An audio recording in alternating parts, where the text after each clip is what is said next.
Welcome to waves media. 10వ తరగతి పరీక్షా ఫలితాలలో వచ్చిన అవకతవకలపై విద్యార్థుల భవిష్యత్తును దృష్టిలో పెట్టుకొని సరైన నిర్ణయం తీసుకోవాలని కూటమి ప్రభుత్వానికి వైఎస్ఆర్ రాష్ట్ర వైద్యుల విభాగ అధికార ప్రతినిధి డాక్టర్ చింతలపూడి అశోక్ కుమార్ అన్నారు.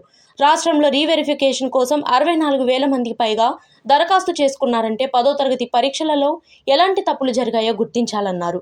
పిడుగురాల పట్టణంలో ఓ విద్యార్థిని తమ పరీక్షా ఫలితాల్లో ఒక ప్రశ్నకు గ్యాప్ వదులుకొని మరో కొన్ని ప్రశ్నలు రాయగా ఖాళీగా ఉన్న పేపర్ వాటికి ప్రశ్నలు వెరిఫికేషన్ చేసి మిగతా 2 ప్రశ్నలు వదిలేయటం వల్ల ఆ విద్యార్థిని ఎంతో నష్టపోవాల్సి వచ్చింది.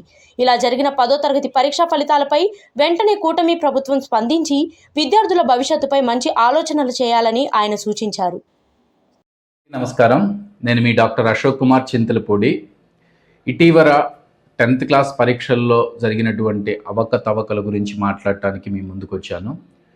మీరు చూసుకున్నట్లయితే దాదాపు 64,000 మందికి పైగా రీవెరిఫికేషన్కి అప్లై చేసుకున్నారండి.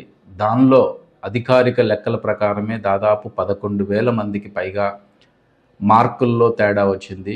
చాలామందికి 95% వచ్చిన వాళ్ళకి కూడా ఒక సబ్జెక్టులో తప్పినట్టు మార్కులు రావటం, 3 రీవెరిఫికేషన్లో మళ్ళీ అది 90% పైగా రావటము, ఆ విద్యార్థిని తనకి హయ్యర్ స్టడీస్ కోసం వెళ్ళాల్సినటువంటి అప్లై చేయాల్సినటువంటి అన్ని డేట్లు అయిపోవటము, మళ్ళీ దాన్ని కోర్టు నుంచి తెచ్చుకోవటము, తనతో పాటు చాలామంది ఈ ప్రాబ్లమ్ని ఫేస్ చేస్తున్నారండి.